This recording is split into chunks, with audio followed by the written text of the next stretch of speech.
halkan maanta waxaan ka furnay xafiiskan la dhahayo National Economic Development Party soo gaabintiisana la dhahayo NED. xafiiskan waa xafiis siyaasadeed waa xafiis maaragtay raba in uu soo dhaweeyo candidate nooc kasta min governor ilaa iyo MCA qof kasta oo taagan waan soo dhaweynaynaa. marka waxaan ka codsanaynaa dadka reer Wajeer iyo gobolada nagu jiraanka aan hayba in ay baatigan ay gacan siiyaan si maartay as loo hela awood kaalmaysa danaha ummadda. maxaa jira ma anfacaysa hal baati kaliya in maartay ummadda kulli ay gasho tartan meesha inuu ka dhaca. marka tartankaas baatiyaalka lagu tartamay baati kamid ayaan nahay. baatigan leadershipkiisa marka waa Nairobi, halkana Wajeer aniga ayaa chairman ninkan walaalkay oo dhinacayga fadhiyo aadan kuule waxa weeyaan organizing secretary safar buu naga jiraa. gabdhahan midaan soo xigta waxa weeye chair lady oo women leader oo baatiga maamada gabadha kale waxa ka jirtana waxa weeyaan maxaa la assistant secretary way. marka sidaas ayaan maanta ku joognaa meeshan. waxaan maartay ka rajo weynahay in dadka reer Wajeer oo himiga u leh siyaasadda ay isku soo sharxaan xisbigan soddonka ward oo Wajeer uu ka kooban yahay iyo maxaa la dhahaa senator, women rep, governor kulli waxaan u baahanahay maartay MP in ay xisbigan soo doontaan. maxay xisbiga kan waa xisbi muhiim waxa kale oo xisbigan ku jiro maxaa la dhahaa oo aad u danayna oo manifestadiisa kamid in odayaalkii hore oo kansalinta ahaan jiray former councillors xuquuqdooda u doodon. sidoo kale manifestadiisa waxa ku jiro dhibaatooyinkii la soo maray oo deegaankan aad soo maray in xuquuqdii aad maartay wax ka doonay. marka sida awadeed waxaan rabnaa in la isku soo sharxo xisbigan la soo galo. intaas ayaan maartay codsanaynaa insha Allah ta'ala.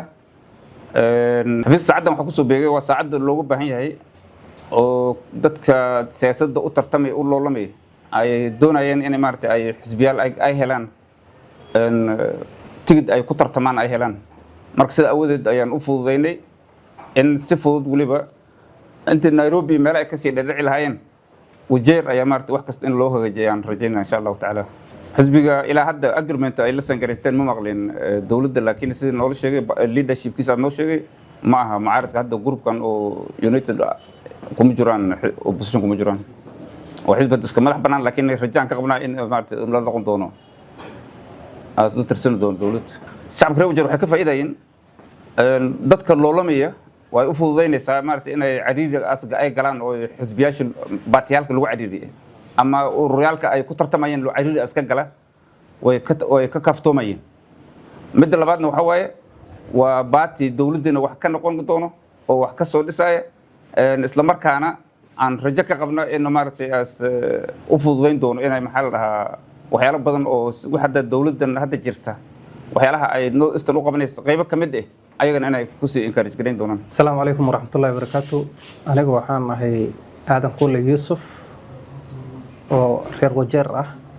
qaas ahaan reer Godoma ward.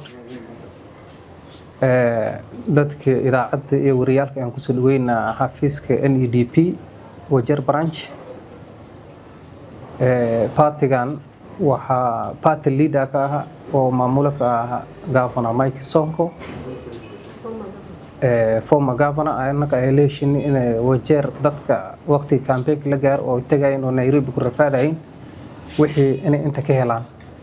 oo hawsh markii xafiiska laga dhameeyo oo xagga nomination ka party-gu ay u raadsadaan wixii kale inta looga dhameeyo. party-gan waa party madax bannaan oo ilaa haddan United Opposition ama Kenya Kwanza government meelas agreement affiliation oo la sign gareeyay ma laha, laakiin taas waa inoo dambeyn doontaa.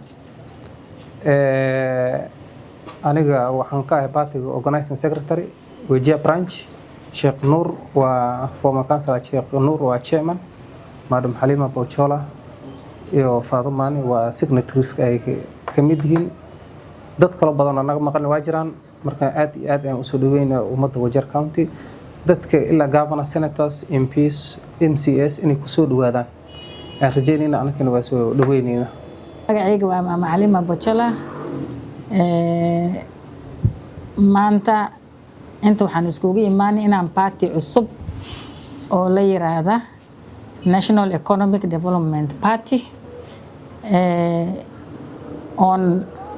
aan ka ahay ani deputy secretary intii officials ahaaya maanta inta iskugu imaanay maanta inaan partigan maanta on launch gareyn officially inaan xafiskeeda Wajir branch aan ka furno oo reer Wajeerna ku soo dhawaada aan leenahay inaad ogaatiin partigan cusub oo chair ka ahay madaxa ka ahay Honorable Mike Sonko waa former governor Nairobi County asaga partigan madax u hay marka reer Wajeer maadaama xilligii siyaasadda la joogo oo dad badan inay maaragtay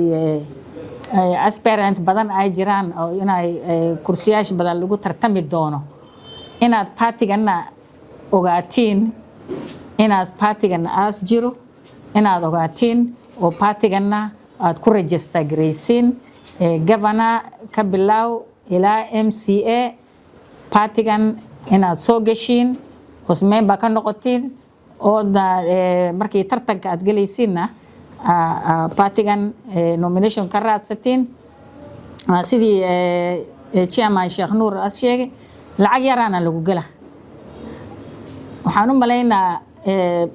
partigana ugu yar lacagta nominationka oo lagu raadsada MCA waa 10,000 kali xaal la yiri MP-gana waa only 20,000 waa partiga ugu raqiisan dadka iska tabar yar ata ay soo gali karaan oo mar hore oo ka cabsanayeen maadaama lacagta nomination party qaal waa badan yihiin waa ognahay marka reer Wajeer inaad ogaatiin partigan ina had official xafiiska laga furi Wajeer County xafiiskana waxa isku yaala KCB Kenya Commercial Bank waad garanaysiin gorofadaas isku yaala kor dabaqii labaad waxaan mahad u celinaa dadka officialka oo meeshan ay la fadhiyo chairmanka Sheekh Nuur organizing secretary Adan and my sister Halima Bochala oo deputy secretary أنا وحالي دا فاطمة إبراهيم حاجي وحي chairperson women leader Wajir County ما أنت وحن ماشان اسكوه ماني باتيغا إنان فرنو NADDP National Economic Development Party oon u sheegayn reer Wajeer inay ku soo dhawaadaan inay imaadaan maxay yeelay Wajeer waxa ka jirta ODM iyo UDA waa laba baati waxaan baatigan hor sababtan uu ka canon u raadin waxa waaye baatiyalkaas dadka lacagta leh iyo dadka karinta leh hadda ku jiro ama hadda rabo bas hela dadka masaakiinta marka baati ma helaan saas ajiligan horta baatigan aan u raadin oon u doonay oon isku soo afgaranay maantana waa anaga waa furnay